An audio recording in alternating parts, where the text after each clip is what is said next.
Jessica Long at this point really has her work cut out for her. She's only been swimming for 2 years. I see the world record holder and I realize I'm gaining on her with each stroke.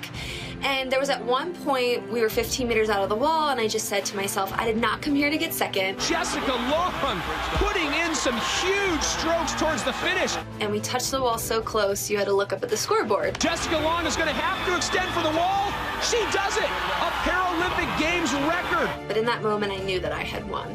In 2004, at the age of 12, Jessica Long became the youngest Paralympian to win a gold medal. In fact, that year, she won 3. There was 20-some thousand people who had just watched that race. So I was just trying to catch my breath, excited that my family saw it, and just that I couldn't wait to see them.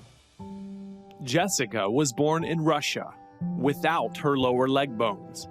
It was there in a Siberian orphanage she was adopted by Steve and Beth Long, a couple from Baltimore, Maryland.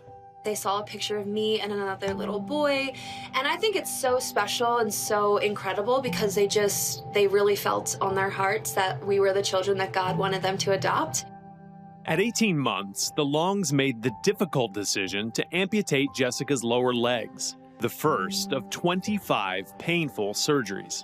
You didn't have to tell a girl with no legs that I knew I was different. I was missing half of my body. But I really had incredible parents who really taught me that, God has always had a plan for me. That plan made sense in the water. Every Sunday after church, we would go over to my grandparents' house and spend time with them. And they had a pool in their backyard, and I would eat as fast as I could just so I could be the first one in the pool. And then I would be the last one out. At the age of 10, Jessica joined the local swim team, and while the pool made sense, she questioned why God made her different. I remember being really angry. I remember not wanting anything to do with God, and I was going in for surgeries every 3 months. And all I ever heard was God made me this way, and I was like, I don't think I like that. That anger fueled her competitive drive.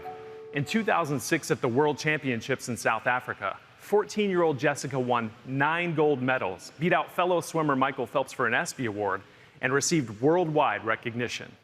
I think swimming really just became my identity because going into the 2008 Paralympics, I didn't perform as well as I would have liked to. I was the world record holder in the 100 breaststroke, but I got the bronze medal. And one of the first things that I asked my parents, do you guys still love me? And they're like, what are you talking about? Her surface relationship with God gave way to her identity as a swimmer. I think in a way I felt like I could do it all on my own, and I totally could, right? I was the one going through surgeries. I was the one walking in 2 prosthetic legs, and I was my legs hurt me every single day. And I didn't even want to rely on my parents, let alone someone that I couldn't even see. I was winning awards. I was on red carpets in LA. I was, getting sponsorships. Over the next 6 years, Jessica racked up over 50 gold medals and 18 world records. At the London Paralympic Games in 2012, Jessica realized something was missing. I just won 5 gold. Life was great.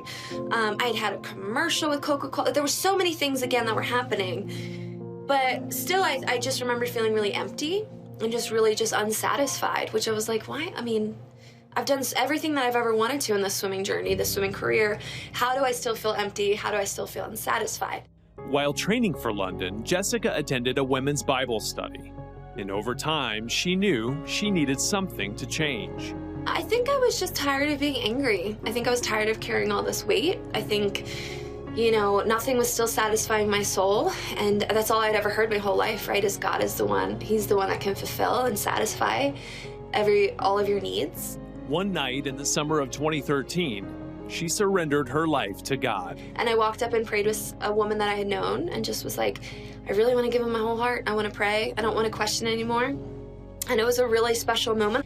I really do know for a fact, I gave him all of me. And I just remember feeling so weightless and so just a part of God's family for the first time, really a part of it. I feel so much gratitude and love towards just everything that God's given me, just so thankful. Today, Jessica is married and training for this year's Paralympic Games in Tokyo. She even starred in a Toyota Super Bowl commercial. As one of the most decorated Paralympic athletes of all time, Jessica is confident in her ability, but even more secure in her identity.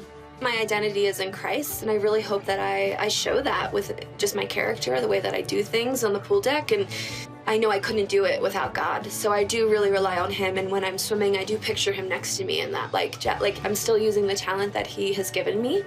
And I think that I'm still really living my purpose, and that he's really proud of me. And I would say every athlete or anyone has probably ever felt this, just not satisfied, right? It's not working. You're not satisfied. It's never going to be enough. But God is enough, and that's really hard, and it's all on your own time, of course. But just know that God's waiting for you with his arms open, and he can't wait to have you a part of his family. Hear those true words from Jessica today. God is enough. And so many times in life, whether you're an Olympic swimmer or you're a mom or you are in the military, no matter what you're doing, no matter what your goals are in life, I think sometimes we can strive so much for those goals that we almost like lose ourselves and lose our identity in Christ and why we're really going after those goals. And that's what Jessica felt. You know, here she was winning gold medals, and she still felt empty. And it wasn't until she fully surrendered her heart over to the Lord that she actually felt like, wow, I have a purpose. You know, God has given me these gifts and talents. He's blessed me with this ability to swim fast and compete at a really high level. And I'm doing this for his glory. So I just want to encourage you today to make God the center of your life, not a goal, not a career, not even relationships. Make Jesus the center of your life, because everything else will begin to make sense, and everything else will just be the cherry on top to what's already such a good life with Jesus. And if you want to do that today, we have a prayer center that's available literally 24/7. People who will answer the phone and pray with you for whatever your need is. So if you want prayer in this area of making God first in your life, make sure you give us a call. The number on your screen is free. It's 1-800-700-7000. It's our honor and our privilege to come alongside of you and pray for you. Hey everyone, I'm Ashley Key. Thank you so much for watching this video. Be sure to like, subscribe, and hit the notification bell so we can reach more people with encouraging content like you just watched, and so you never miss a beat. See you next time, and God bless.